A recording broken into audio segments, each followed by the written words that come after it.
I can do that. Okay, I'm going to just start this thing.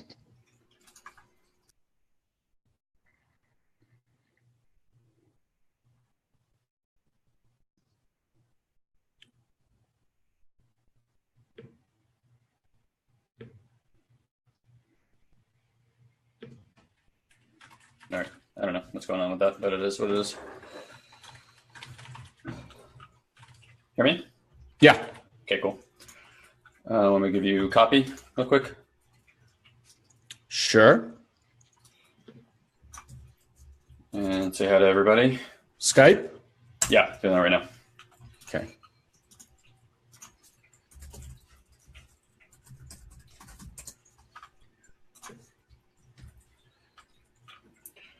How are you? Good, man. Haven't seen you. Haven't talked to you all weekend. I know. You guys still buried in snow, or it's cleaned up for the most part? No, we're buried, but it wasn't bad. The second one was unexpected. Got it. What episode is this? What are we on? I think this is 6. We'll go with it.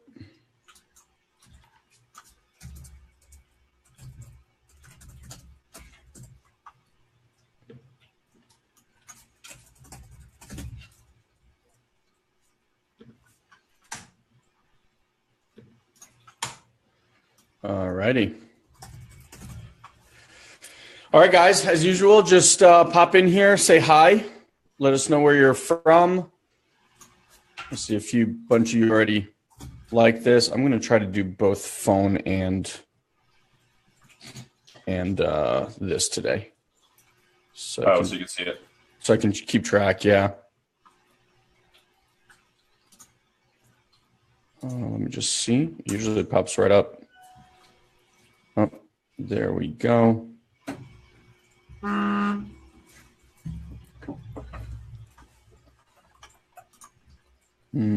Okay, cool. All right, I'm ready on my end. Yep. All right, everyone. So we got here. We got Mary. We got Mary and Matt. What's up, guys? Good to see you here as always. Mm-hmm. You know what? I realized on my phone I like it as me, and on my on Facebook I like it as SatoriPrime. Yeah, so when you share it, it's pop up in 2 different videos, and it creates 2 different comment threads. Yep.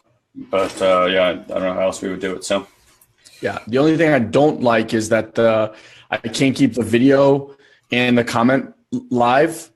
So like when I scroll down, I lose the comments. But yeah, I mean, when you're talking, I just kind of look at what's happening on the SatoriPrime page, and that seems to be where most of the comments go. Mm-hmm. Jeremy's here. What's up, brother? Huge. Jeremy, I played pool this weekend. I was actually playing with my wife and son for a bit. And I was like, man, I miss the horn eggs. All right, man. All right. So you have anything that you want to say to them? I have some stuff I can share. I think it would be more well suited if it was somewhere in the depth of the conversation than the intro to the conversation. Okay. So if you had something in mind, then yeah, please knock it out. Well, I had an interesting thing that I saw. Okay. I saw a movie this weekend. Have you seen Hacksaw Ridge? No, I haven't even heard of it. Okay. So I don't want to give away too much of the movie, because for those of you guys that haven't seen it, I highly recommend you go see it. I mean, it was one of those like really surprising things. Like I went into it thinking it was going to be one thing, and it was just so not that thing. It's a war movie. It's about World War II. Okay. The story is really interesting and really unique. But basically, I don't want to ruin the gist of it, because it's like, if you don't know what it's about, the surprise of it is actually really, really cool. But ultimately, this guy basically stays behind. The whole thing's a true story. So that was like the crazy ass part of it. But it's about a guy who couldn't, or his beliefs, he was very religious, and his beliefs were that he would not kill. And so he took it to an extreme, and he actually joined up, enlisted, but enlisted without the ability to pick up a gun. So he literally goes to war without a gun. And the intention is to like live in that space, regardless of the circumstance. The intention was to serve his country. Okay. Like he literally wanted to serve his country with every part of his being. He just did not want to pick up a gun. So he ends up, whatever happens to him, and then at the end he basically ends up going against orders to retreat from this area, and does one of the most unbelievable acts I've ever seen a human being do, ever. Like, it was literally the most astounding thing I've ever seen. I just sat there for a good 30 minutes with my jaw on the ground. Okay. And so then I went afterwards and actually like read about this guy's story, and it was all true. Like, everything that happened in the movie and what he did was true. There was 16 million people. 60 or 16? 16. Okay. 16 million people who fought in World War II for the U.S. 431 of them received a Medal of Honor. He received one, and he never carried a gun. And what he did was he did it solo. No one was there to help him at all. And it was the most insane act. Like, I just can't even, I wish I could tell you guys. I just don't want to ruin the movie for you. But what it got me thinking was like about what we do when no one's looking. When it's only you and God, or you and whoever you look up to, or you and you, or whatever that conversation is, and there's no one else. How do you show up when no one's watching? And I just realized that for us, like, one of the big things, we learned that lesson really, really early on. You know, that the whole thing about integrity, like the power of integrity is doing what you said you would do. But then there's always that other piece, which is like, even if no one's there watching. Or even if you don't actually have an agreement, a verbal agreement, like you just have, you know that there's an agreement in place. Yeah. Yeah. And he had an agreement with himself. He also had an agreement with God. He was very, very religious. And just watching what this man did while no one was watching.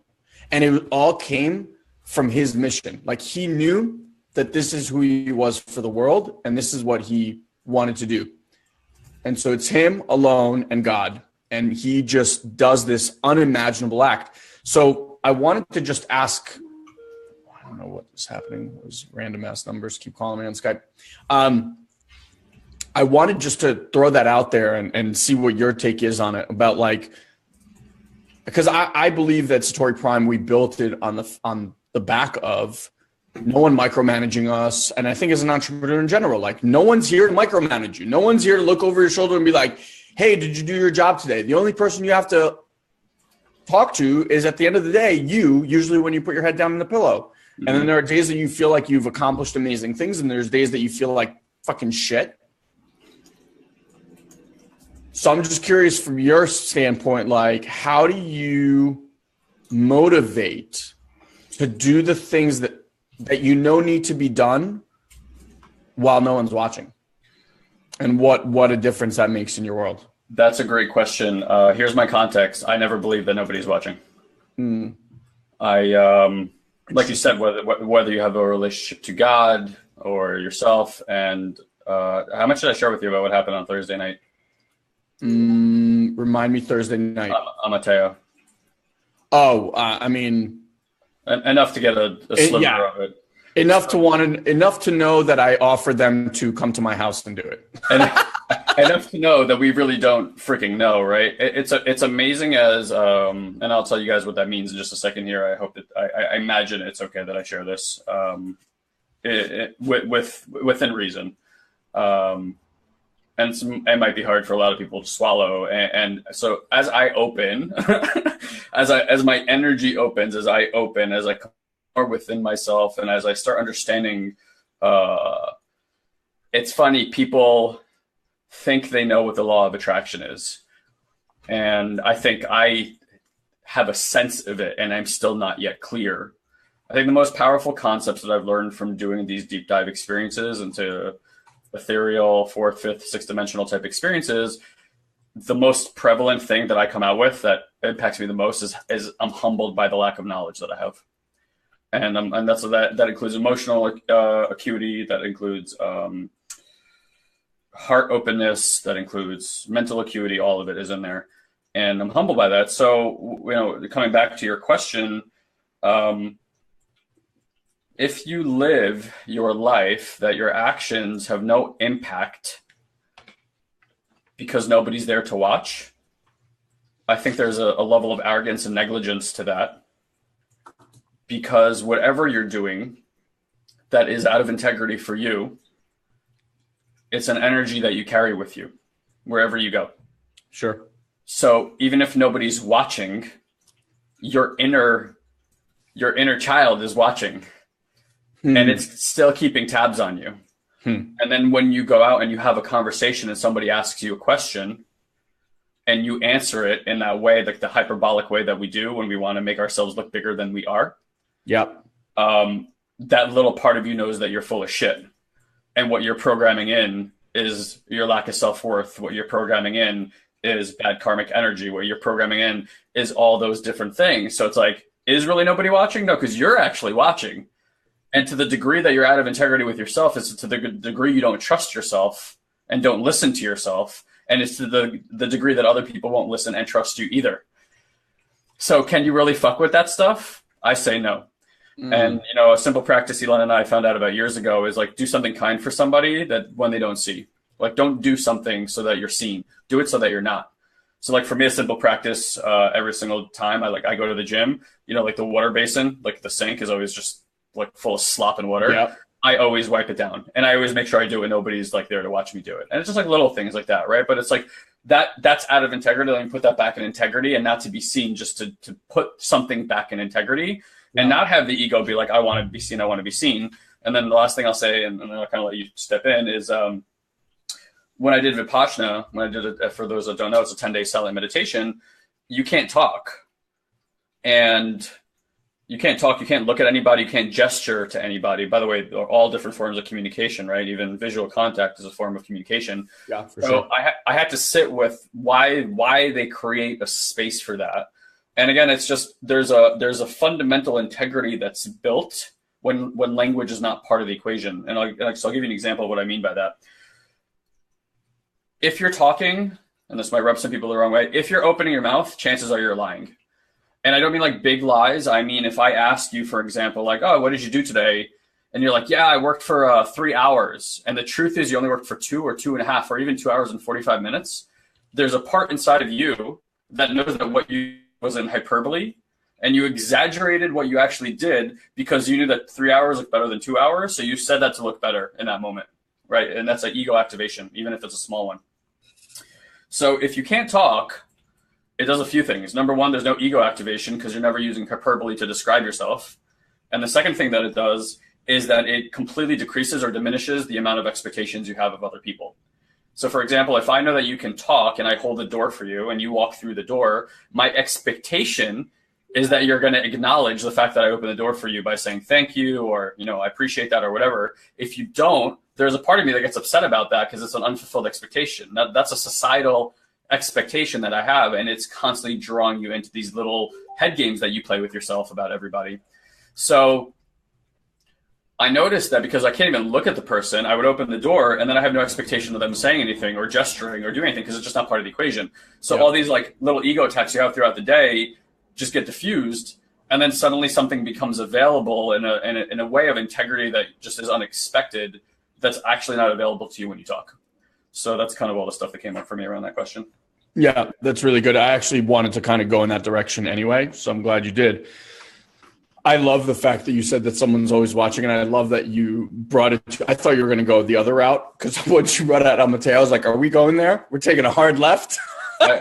If you were reading my shit, then you know that I am definitely going. and part of the reason I'm going there, I'll explain why I'm heading in that direction so hard and harder than ever before. It's not like we haven't been vocal. I'm like, no more hiding. I actually get I get that that's not the game I'm playing. And if I'm hiding, I'm literally not playing my game. In fact, anybody who's listening to this, if you're hiding, whatever it is that you're passionate about, no matter how weird your experiences are, if you're hiding, you are not playing the game that you set out to play. Yeah. And you're also not assisting the ascension process. Well, it kind of goes back to what you were talking about, right? People lie to look good. Mm-hmm.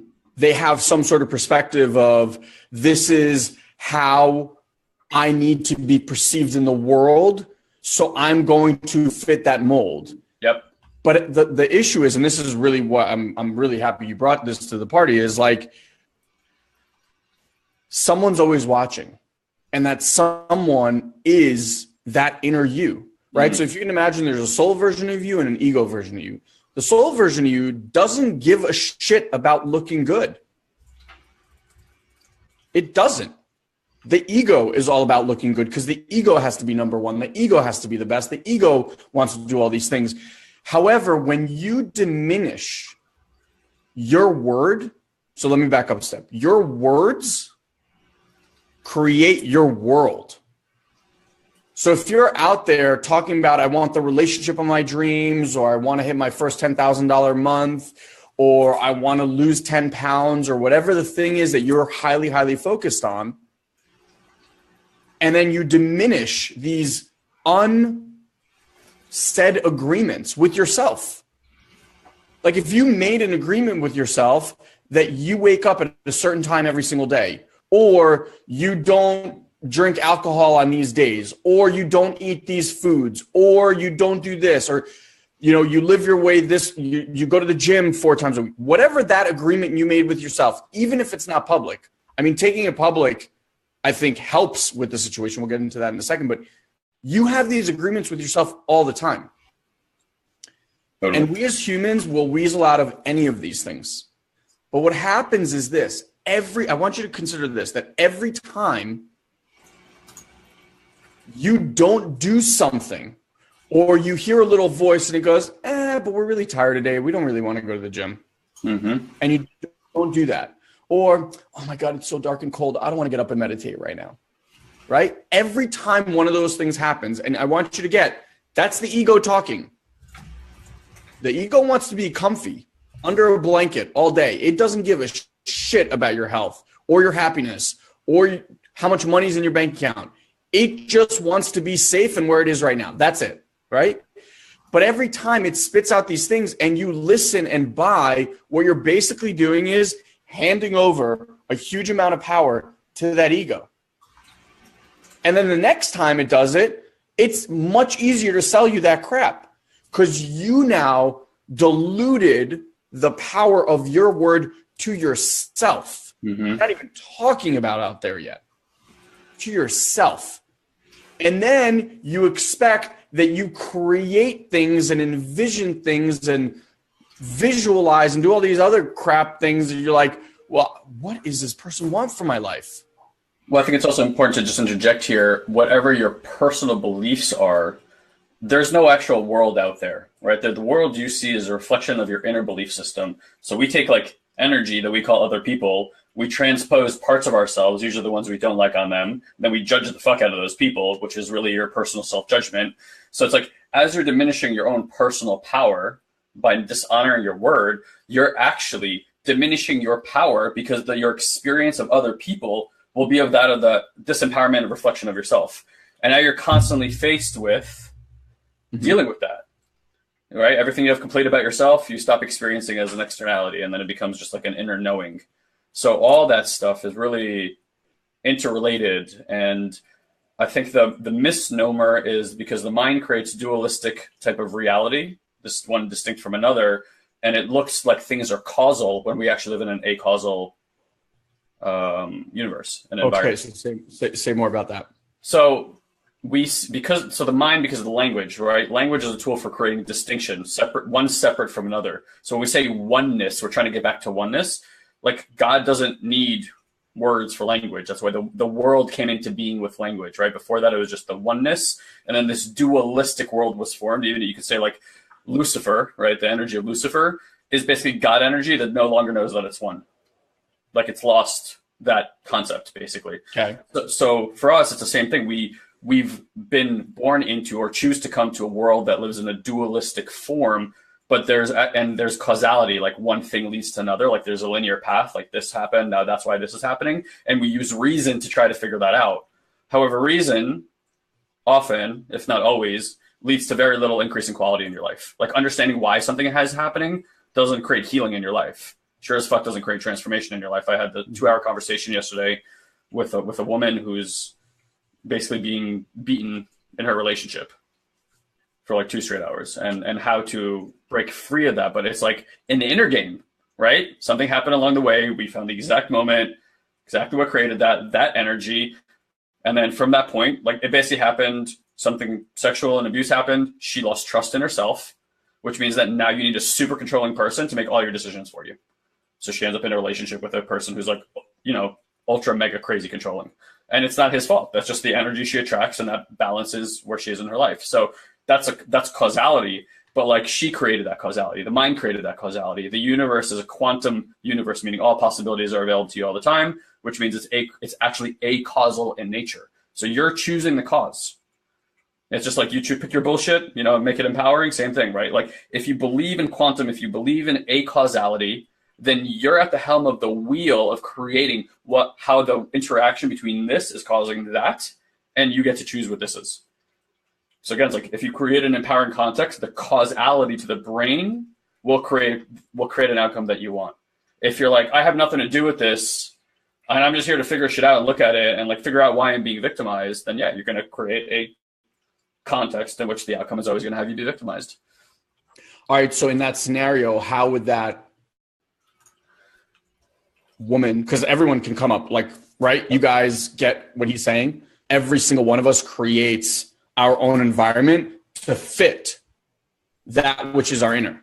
So like whatever is happening in here, you're going to create a reality to match that. So we had a client just the other day where it's like in his world, everything was not safe, right? His conversation of the world is that things and people weren't safe. So what does he create? Every relationship in that, if your view of the world is it's not safe, I'm in danger, then every single person that comes into your life automatically becomes what? A victim. The villain. Villain, yeah. And the more you go into your victimhood, the more they need to balance with being a greater villain. Exactly. Yeah. So you're bringing and allowing that energy to be around you. So going back to this woman, right? How would someone in that circumstance get themselves out of that circumstance? What would be the start of that shift in that inner game? Yeah, it always comes the same way. And and some of you guys are going to hear this, and you're going to have a lot of resistance to what I'm going to say also, because it's so easy to empathize with a person like that and say, wow, I can't believe that's happening to you. That's so terrible. And of course, she's tried to leave many times before, but her energy's always left room for question, right? So when there's that room, again, it's like that room for question is her belief that she's not trustworthy. So it's like, I got to leave you. I can't be in this relationship anymore. But really inside, it's like, I don't trust myself. So it's communicated like, I don't trust myself. So he steps right back into the control role. He's like, well, I'm going to control this, and I'm going to suck you back in, and I'm going to do all the nice things that I know that I need to do to suck you back in. Because in a lot of ways, he does support her and does a lot of beautiful things. Then there's this like really dark part of the relationship. So it's this dualistic thing. So when we start talking about responsibility, people get super triggered because they're like, well, she's not to blame for it. What's happening? Okay, fine. She's not to blame for it. You're right. And it's like the first thing I do with anybody is always create a distinction between fault and blame and responsibility. These things are, again, like they seem causal and they're a-causal. Like there's really no relationship here. Responsibility is willingness to be at source of everything in your life. Okay? Good and bad. good and bad. And there actually is no good and bad. It's just whatever's arising is arising, and you can surrender to it. So it's like the surrender happens from your willingness to say, I'm creating this. Even if I don't know how or I can't see what I'm doing, I'm creating it. There's a car accident outside in front of me that's inside of my experience. You have to be part of that. Do you ever notice when shit's going wrong in your life, you're always there? Like nobody else is there when shit's going wrong, right? It's sourced from within through belief systems that haven't yet to be discovered, or you verbalize it, and the way that you're verbalizing it hides it from your view. So the identity, literally, the strategy is everything that you're upset about, everything you make everybody else wrong for, everything that you're pointing your finger at and blaming other people is the very thing that you intrinsically believe that you're not and that you are. Right? When you're like, everyone's so judgy. Yeah, guess what you're doing in that moment? You're judging everybody, right? It's this really interesting relationship. It's like, oh my God, everybody's so fucking angry all the time. It's like, no, you're literally using anger to say that everybody's being angry. I know it really well, by the way. I've done that for many, many years. And Ilan knows, right? Like, I'll transpose my anger and be like, why are you being angry at me while I'm the one that's like furiously being angry, right? So that's what we're looking for. So again, you have to like remove fault and blame as a mechanism, because all that leads to is guilt and shame. Guilt and shame is a super low vibrational frequency, one of the lowest that we can experience. And it is on par with putting like a nail in your foot and then being like, how come I'm not making any progress in my life? Well, it's because you're using victimhood and all these things that we do to like keep yourself down. Now, the belief in the brain is if I punish myself, I'll learn the lesson that I need to learn. Except you guys can look in your own lives. When you use guilt and shame on yourself, do you actually ever make any headway? Does it add anything to the quality of your life or your relationships or your experience of love? So mainly what we're being right about is kind of like how shitty we are, or that we're broken, or all these different things, not seeing that by being committed to just being right about things, what you're giving up is like love, connection, communication, vitality, like everything we actually want, all the juice of life, we throw out the window just for being right. And you guys know how often you're in conversations with friends and family where you're on the table just opining like crazy about politics or government or some hot topic issue. Does anybody walk away from that table feeling better, more connected, or with the other person's opinion? Never. Never. Total waste of time and energy. And by the way, again, like the fucking poster child for that shit, you know, like going 10 years back. That was like my whole life was opining and being righteous about stuff. And it kills off everything that we actually care about. So again, it's just the willingness to see that you are creating this experience. And again, it's not to say that she's to blame for what's happening, but her energy and her belief would attract somebody like that that's going to keep bringing up and give evidence for the story that you created, which is, I don't trust myself. Yeah. Right? What's better than having a man that hates you all the time to reaffirm that? The way I just started tapping. Say it again? I said, what's better than having a man that hits you all the time to reaffirm that? So for the identity to reaffirm that, right? Exactly. You create the world you need to see. Yeah, exactly. I started reading Gene Keys. Yeah. So I want to just share something that this was literally just from the introduction. I got the book yesterday, but one of the things just to consider is that if you just took on, true or not, that every single thing that you do, every single thought that you have, every single reaction that you have, that electromagnetic pulse that is sent through your body, there's 60 trillion cells in your body. They're all being triggered by Mark, the book's called Gene Keys. It's literally sending a signal to every piece of DNA in your body, moment by moment. And you're actually programming your genetic makeup by having these reactions. So when we talk about all the time, like the highest vibrational frequency is excitement and love. Like when you're in that state, I don't know if you guys notice, check in with look at your own life. When you're in that state, how are you manifesting? Are opportunities coming to you? Are the right people coming to you? It's like amazing synchronicity, right? When that stuff happens. And then when you're down and upset and angry or frustrated or blaming and being the victim, how's that going for you? Right? At that point, It's like nothing seems to work. But what happens is we fall into this kind of pattern. At that point, and the pattern is repeating. Why? Because you've basically, from a genetic place, I want you to consider this, like at your gene level, you're programming yourself to have certain frequency and certain reactions to things. And you ever notice, like, once you do something, it's like becomes harder to get out of that loop. And so for this girl, whoever she is, it's like the comfort of the known, even if it sucks.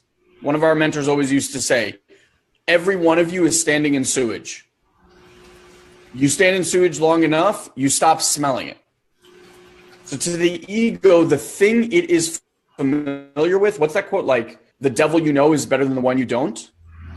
Something along those lines, right? So to the brain, that's the problem. Like, it's easier to stay in that pattern because it's known and okay, we know we can survive this, than to do something drastically new, have a different thought, and go in a different direction. So I just want to share with you guys, if you get that concept, okay? Yeah, and Richard, you said it right. Like, happiness and love equals flow. That's why Ibiza, which is where Richard is right now, is like a super magical place. And it's not for the reason that people think. I mean, like, I was shocked. We got there, maybe 5% of the island is the Ibiza that everybody hears about. 95% of the island is just like one of the truly magical, beautiful places on planet Earth. It's just, if you want, like, you travel there with your kids, you hang out. It takes every beach place you've ever been to such elevated heights. But like, people there are ecstatic. Like, there's a vibrational magic. I heard at Burning Man, the same thing happens where it's like synchronicities happening everywhere. And it's just because you elevate that energy to that level, and that's where magic happens. So if you know that, and you know that that impacts you at a DNA level, my question is, why would you remain in any sort of state that is not elation, excitement, and love? Why? Just look for yourselves. Like, you know all this stuff, and I'm sure the guys and girls that are listening to us right now, none of this stuff is new, right? Like, you might realize, like, oh my God, this is such a great reminder, right? We say that all the time because you know this stuff. So my question to you guys is, and I'd love to hear, why do we choose, notice my words, why do we choose to stay in those low vibrational domains? You asking them or are you asking me? I'm asking you and I'm asking them. I'd love to hear from them what they think. I mean, my conjecture is kind of what you brushed up on before. We mistake, people say they want to be happy, and where they're mistaking joy for convenience and comfort. And the mind is obsessed with comfort, because it's a predictability machine, right? Every moment of every day of every second, your brain is always future casting. That's why it's so difficult to be present, why we go to meditate, why we try to slow down the mind, because there's an alpha, beta, theta state. And it's like cycles in the mind. So if you think of it like cycles, like when you're in an alpha state, your frontal lobe is super active, like you're doing like 60 cycles, right? Like really quick cycles. If you like drop down into your alpha state, you're like, 20, 15 cycles. You drop down to theta, you're like a 5 and 10. It has this like slowing effect. It also changes the experience of time. It changes the experience of sensations in the body. It changes the experience of how information comes in and how it's being processed. It experiences your emotional state. There's like a heightened awareness everywhere, right? It's why we go in so that we can start experiencing things at a different, deeper level that we would when we're in this like alpha state. So if you're in an alpha state, you're mostly living inside of the world of survival, which has to do a lot with predicting outcomes over and over again. That's why things like, when you go to a door and you push it and it's supposed to be a pull door and you have that like momentary where you're like, fuck, right? It's like because the brain is like predicted push didn't happen, and the brain has to like go like, wait, well, how did I just get that wrong? and did you ever notice that like when you get surprised about stuff, you're not surprised. You're surprised that you got surprised. As if you have direct access to every moment in the future, and you should never be surprised. It's like, think about that. how Looney Tunes that is. Like, you think in an infinite universe of quantum possibility, your brain is like, I got all the outcomes. Like, it's thinking about one outcome. And how often do you think that you're getting it right over and over again? Because your experience is, hey, when I open the door, it opens. We had a mentor at some point, or we went to a class one time, and he said, if you open the refrigerator door and there was a Grand Canyon sitting there, you're not going to be like, tra-la-la-la-la, like, yeah, Grand Canyon. Like, you would freak the fuck out and run away. You know, your brain just cannot deal with how improbable that is.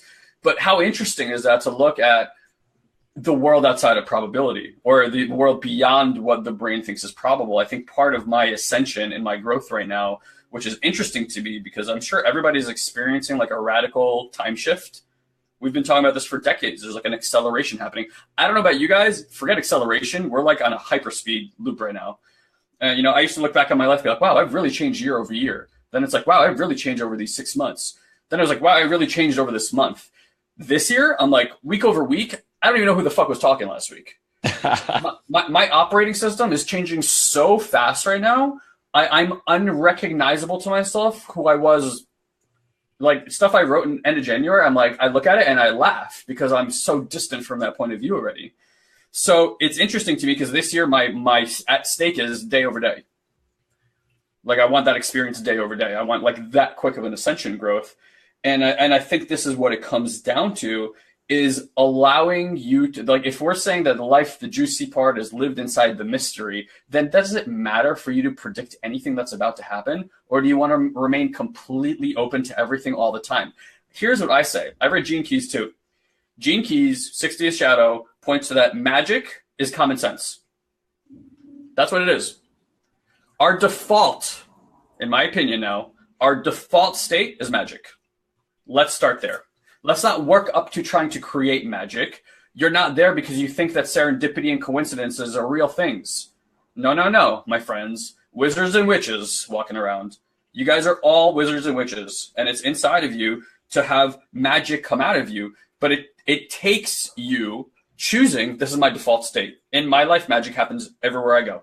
I got fairy dust fucking pouring out of me. Like, poof, when I fart, poof, glitter. Right? Like, everywhere. Like, if I exploded, there's human combustion, I just wanted to be like, poof, glitter. That's it. And then guy goes. Like, that's the last thing you see. You should watch Trolls. Yeah, just that's it. Poof, everywhere. And, okay, I'm like, wow, what if that was my foundation? What if I built from there? So, I can tell you I've had some really radical things happen to me in the last 2 weeks. Oracles coming out of the blue. Just to touch on it, a woman read my post in New York, contacted me, started telling me all this incredible feedback about myself. Like, basically did an energy reading on me from New York. Was like, can I do it? I'm like, go ahead. Starts giving me all this information out of nowhere. Asks me if I know an alien species. Like, I won't say which one.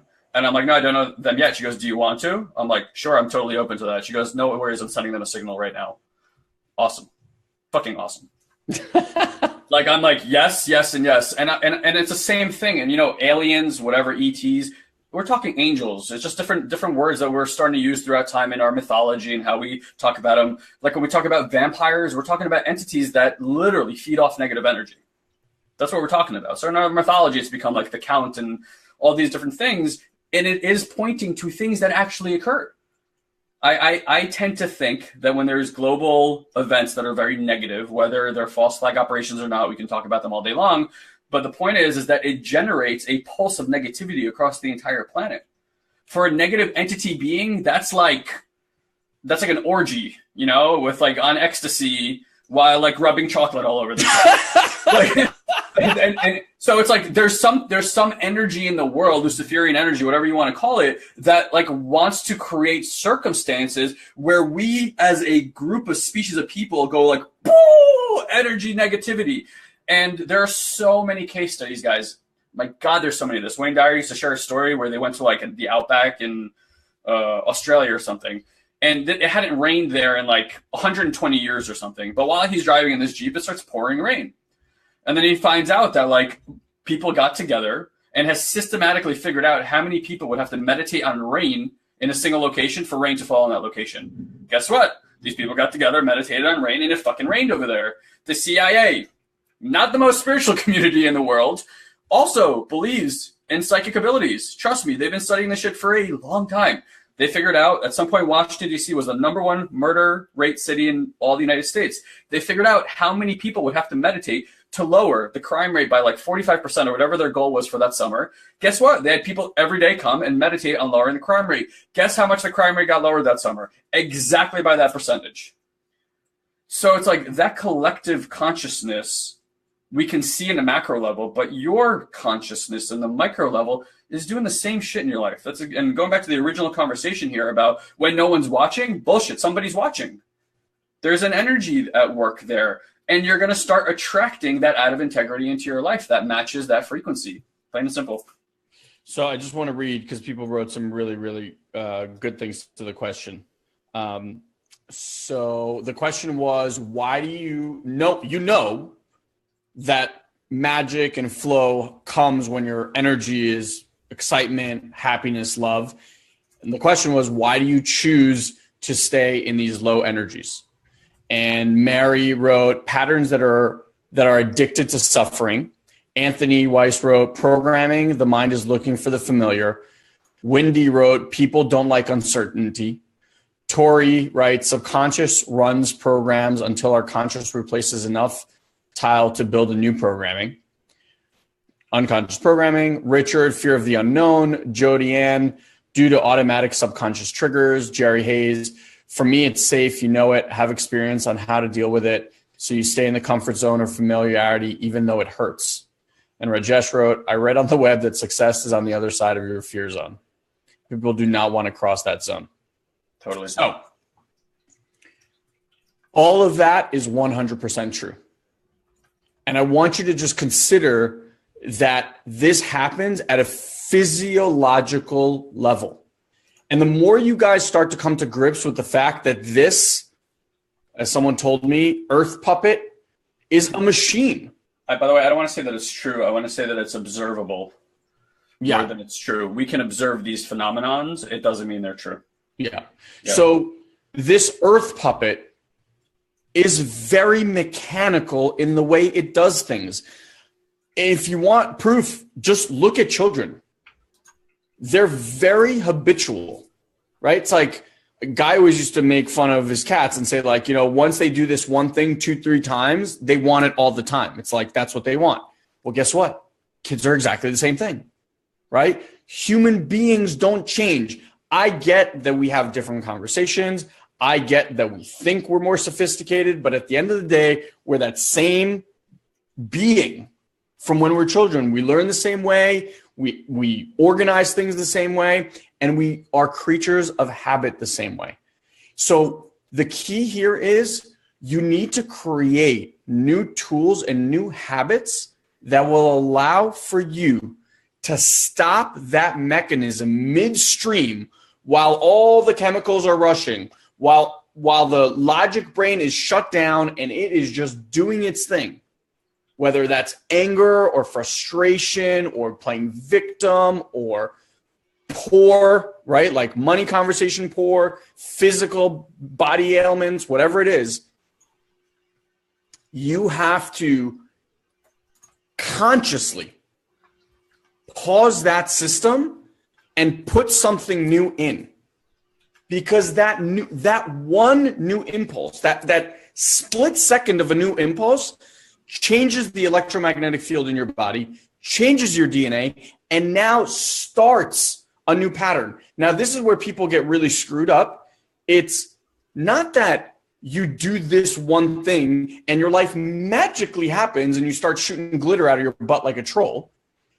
It takes time and it takes work. Think you've built this huge mechanism that's just been rolling along, right? Like a snowball down the hill. What do you think? You're going to like flick it with a finger and it's over? No.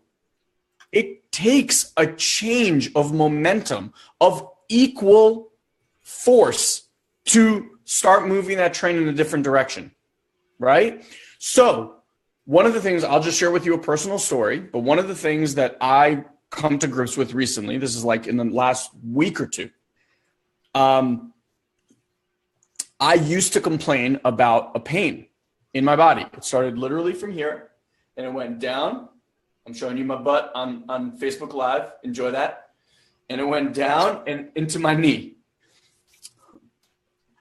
and it hurt like a motherfucker. And every time I drove, it really hurt. I went to physical therapists. I tried steroids. I recently started going to an acupuncturist, and I'm talking to my coach the other day, and I bring it up because honestly, it's like the one area in my life right now that I feel like I'm complaining, and I don't complain. I'm not going to get into the whole story of it, but it's really funny because like the first thing she started doing was laughing because the ailment in my body was tied, and I mean impeccably tied to exactly the stuff that I've been worried about and what we've been coaching on in my mind. So like what I've been worried about manifested somehow in my body. Now I want to take it a step further for you. So what I've been doing, I've been basically reaching out to people. Look, I have this pain, I have this pain, I have this pain, I have this pain. So here's my upgrade. Okay. When you go to the gym, right? For those of you that go to the gym and you have a really good workout, and the next day you wake up and you're sore, right? Like your muscles are sore and everything kind of like hurts and whatever. Do you go, oh man, this hurts so bad? And even if you do, isn't behind that like the actual things like, man, that was an awesome workout. If I'm in this much pain, like good stuff is happening in my body, right? So I flipped the script. So now what I'm creating is a 22-year-old body. Because I realized, like, fuck, I mean, we can control our DNA, right?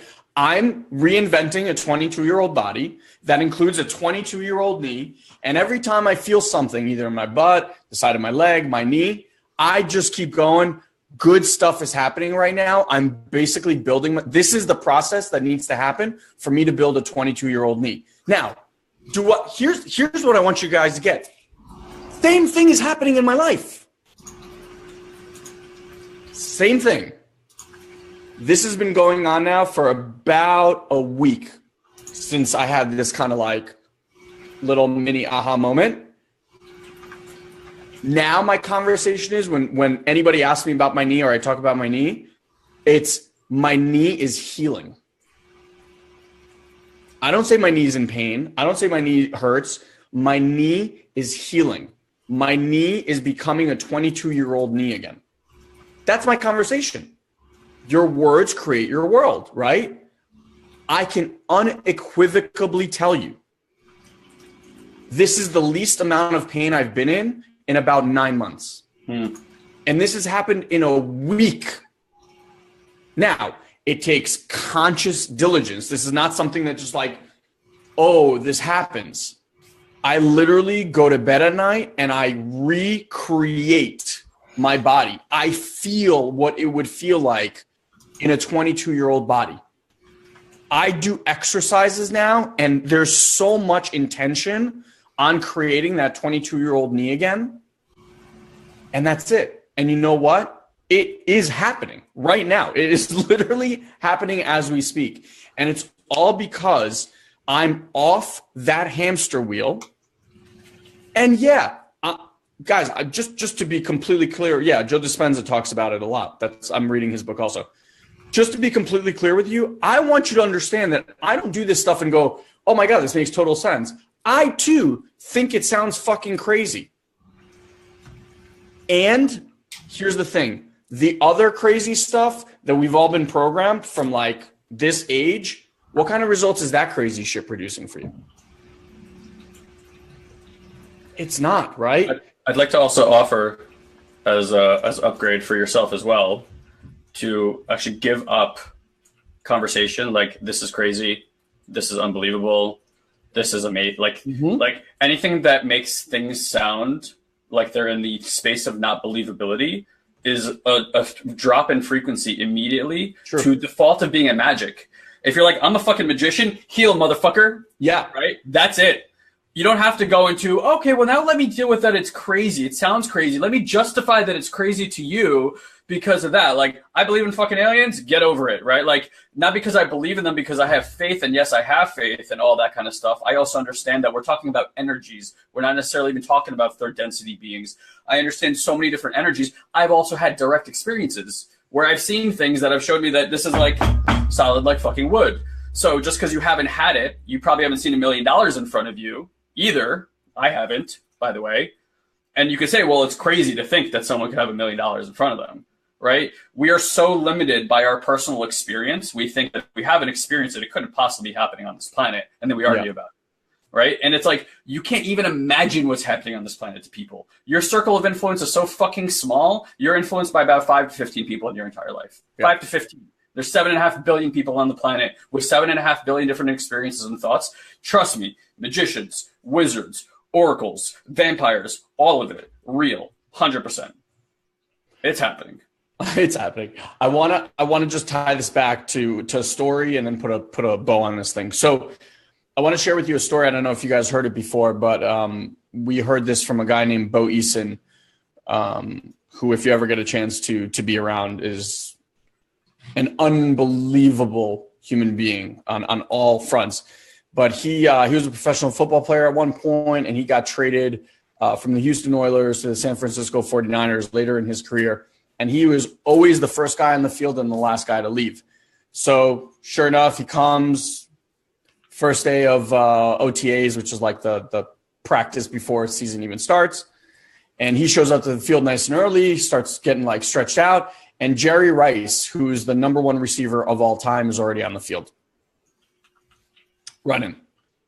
It's like, okay. And Jerry Rice is also towards the end of his career. He's not there to prove anything. He's like a all-pro, best receiver, no questions about it.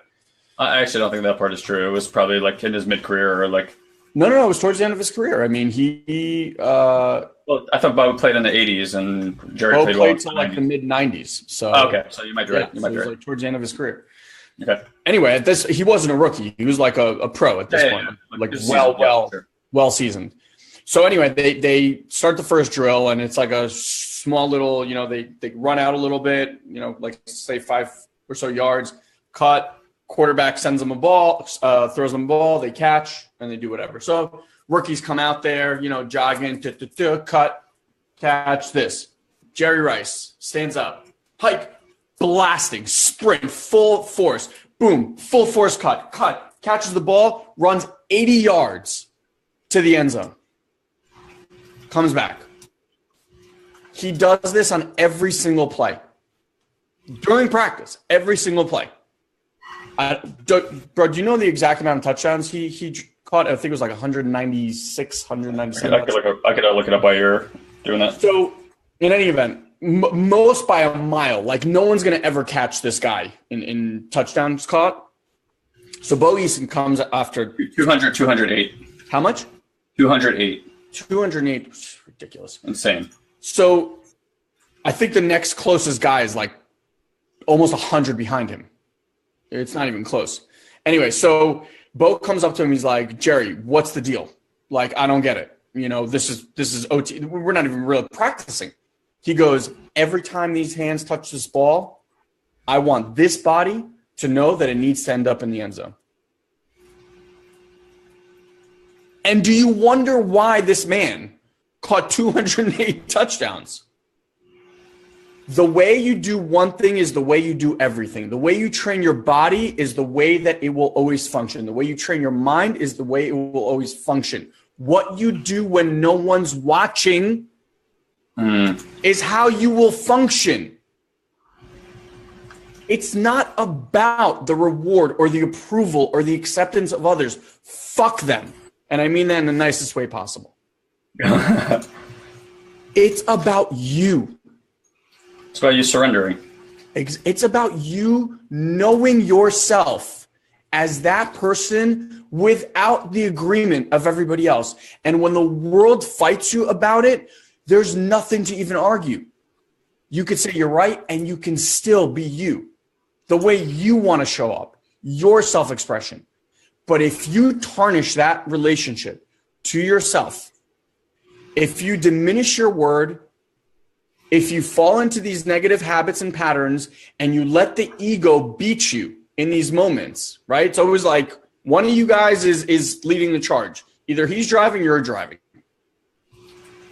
In every one of these moments, if you can gain the skill set to drive that car, no matter what, to do it while no one's watching, you will have the most spectacular life of your dreams. The thing you can't even dream about will be yours.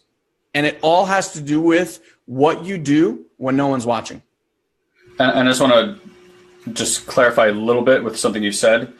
You know, your ego, we've it seems to me, and I'm as guilty as anybody, that we vilify the ego. Like we vilify the devil or anything like that, right? You could say like there's the angel devil, so it's like your soul is like the angel and the God particle, and then like that, and then the ego is like the devil. So there's this like tendency to want to vilify. Your ego is just like Luciferian energy, right? It's a God energy that's no longer aware of its oneness, and it's aware of its separateness, and it speaks from that separate place, and it's all about itself and what's good for me because it feels separate from. Bro, we lost you. Yeah, I got that. I don't know where I left off, but like, so the ego is, it's the same energy as your soul. It's just separate from oneness. So it fights for that separation. It speaks from that separation. What's good for me because it sees separation. So it doesn't see what's good for us. Take, mine, attachment, right? It's all that energy that's there. Your soul is aware of the oneness, and there's a balance. So it's like if you're trying to like kill your ego, it's like trying to go kill the devil with like a knife. Good fucking luck. Right? However, if you understand that energy, there's nothing wrong with it other than it's just operating from that place. So how do we create oneness in this world? Anybody? Love. Right? Love is the essence, the vibration and frequency of one. God is love. Love is God. So it's like the parts of you that are showing up with that separation, with that negativity, they need that too. They need to be reminded of oneness. They need to be reminded of love. Your ego doesn't need to be destroyed. It doesn't need to be killed. It's not your villain. It's in the expression of having a relationship with it through love that it gets transmuted and moves more towards its soul destiny and becomes part of that. And little parts of it fade away and lose power as it begins to have that understanding. I never thought in a million years that I would get to a point in my programming and my operating system where the feedback in my head would actually say positive things. I was sure that this forever is a negative looping frequency machine. However, over time, as I've continued to exercise, guess what? This stuff, it's pretty much all positive in my head these days. Outside of moments where like I hit my limitation and I have my little ego attack and I'm like, oh my God, and I go into my scared little boy thing again, my day-to-day, I don't actually get negative feedback anymore. And trust me, I was depressed and suicidal and angry. Like this was a world war happening up here and how evil it was to me and what it was saying to me. So I made it evil and I treated it like my enemy. And all it did was just grow in power. And when I flipped it and started understanding this concept of bringing it closer, showing it love, building a relationship with it, there's nothing to overcome here. There's just surrendering to it when it wants to express itself. What does a child do when it's like crying and you're like, shut up? Does it stop crying or does it continue to cry? Louder. It continues the force and it feels unknown. So yes, it gets louder or it starts hitting. This is all ways of us getting acknowledged and attention for the experience that we're having. We just want to be acknowledged for our human and soulful experience. You do that to your ego, it's going to do the same thing. It's like, all right, motherfucker, well, I guess you're not listening. Let me get louder. If you would choose to listen to it, like it's just like any relationship. When you shut off your listening to somebody, that person, you're killing them. Yeah. So you have this opportunity, this choice to say, there's nothing wrong with me. I'm not broken. I'm just learning about my phenomena as a human and as a soul creature. Trust me, you go up about 12 levels. You're actually, like Ilan said, you're the skin puppet down here. There is a you, right, that's like living in other dimensions, that's looking down, that's basically controlling this body. If you can create it up there, trust me, it shoots down over here. Yeah. But up there, that's where faith and belief is. That's where the oneness is. That's where love is. And you know this, that every moment you're like, oh my God, I'm so in love. When you fall in love with somebody, what's possible? Fucking everything, right? Suddenly, like, you couldn't, I don't have time for anything. You fall in love, you have time for everything suddenly. Oh, sure, I don't need to work. I don't need to do anything. Just need to be in love. Super, super simple. So we've all been there. We all know that energy. That's there all the time. So it's like, if you can express that in your life all the time to all parts of you, what becomes possible in this density as far as manifesting and bringing things forth into physical reality? And it really is kind of your work to uncover things so that you can take things from fourth and fifth dimensional space and bring them into, well, fourth, fifth, and sixth, and bringing them into this density. And I'm just starting to learn a little bit about spiral dynamics. It's fascinating stuff, and it really talks to all this stuff. It's super interesting.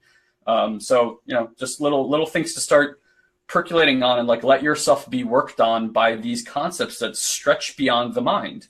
The mind is just one view of reality, and it's the disconnected view of reality.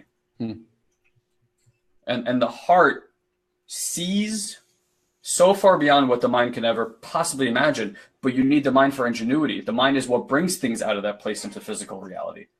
That's what we've done for thousands of years. All the things we built comes from somebody's ingenuity and imagination, but passion starts here, right? Like Elon Musk is not like, let me think about how to save the planet. He's passionate about saving the planet. That passion then gets exuded up here, and he uses his ingenuity and imagination to bring that stuff forth into reality. And trust me, he's probably letting go of shit all the time to like constantly manifest faster. He's also trying to get the fuck out of the matrix, and I'm with him. All right, well, we're at the top of the hour, so let's put so that's that. We'll leave it with that. All right. So first of all, guys, thank you so much for being here. I think today we hit a record on viewers at one time. Yep. So awesome. Thanks for being here, guys. Thanks for those of you that stayed the entire time. As always, amazing. For those of you guys, I want to let them know about. So we've just relaunched our entire website, SatoriPrime.com. We're super proud of it. It's taken almost a year to get that work done. Go check it out. Our new podcast just launched. Also, lots of really powerful conversations already up there. We have 7, I think, live right now, with more coming very shortly. We'd love your support. Obviously, subscribe, share it. We're gonna have some. I mean, we're moving. We're transforming like crazy. We're attracting really interesting people in our lives right now. We want to give you guys access to as much as we can, and not to inform you is, I guess, one way of looking at it. If we start looking in this world, if we start looking in a more abstract way, we want to give you access to experiences. And we hope that these provide openings for you, doorways to walk through that are going to take some courage on your part to experience. We're committed to the ascension of the species like you would not believe. And it's in conversations like these and giving you at least places to look for yourself. It's your choice whether you want to go on that ride for yourself. No one can force you there. And I could tell you that the quality of our lives and the magic that resonates inside of it is a direct correlation to these conversations that we have. So we hope that you really look at this stuff, and it's not just like, oh, this is nice to listen to, but you internalize and look for yourself and just map it onto your own life and just, look from that point of view and see what truths you find for yourself. That's my invitation to you. Also right now, Ilan and I, for the first time, have made space to coach people privately, which we just haven't done in years. So if you're somebody, especially like a game-changing type of person, you have a business, something that could create influence, you're already creating some kind of influence, but you'd like to enhance that to high level, please reach out to us either on Facebook or guy@SatoriPrime.com, Ilan@SatoriPrime.com. Let us know. We'll have a conversation with you. We'll see if there's a good match there, and we'll see if there's kismet about working together. Our commitment is to help you just, blast off, put a fucking rocket ship on your back, and make sure that for Ilan and I, we get that global transformation is not because these two guys over here are going to make that happen. It's because we're going to find people like us who are committed to this type of work passionately. They want to influence and help people. They look at the ascension. We want to know that the work that we're doing is directly impacting the ascension of this planet, of our species. And that's really what we're committed to right now. So whether that's you or somebody please feel free to connect us and let us know that we want to have a conversation. Worst comes to worst, we have a conversation and we find another badass person that we do some work with on the side. So, yeah, and even if it's not one-on-one, just know that we have packages for everyone, whether it's one-on-one. We have very, very limited spots, obviously, for our one-on-one. We have year-long journeys with us. We have coaching programs in a group setting with us. So there's a lot of different options. And yeah, if you enjoy these conversations and you want to start working with us in a more personal setting, definitely reach out to us. We'd love to figure out how to make that happen for you guys. All right. For all you guys that are here, if you got value from this, if this is an awesome conversation and you know someone in your life list, whatever, that you'd like to share with, feel free. That would be a huge thank you to us. And we'll see you on Wednesday at 5 p.m. for the Q&A session where you can ask us anything that is on your mind. Until then, guys, have an amazing day. All right, guys. Love you. Take care.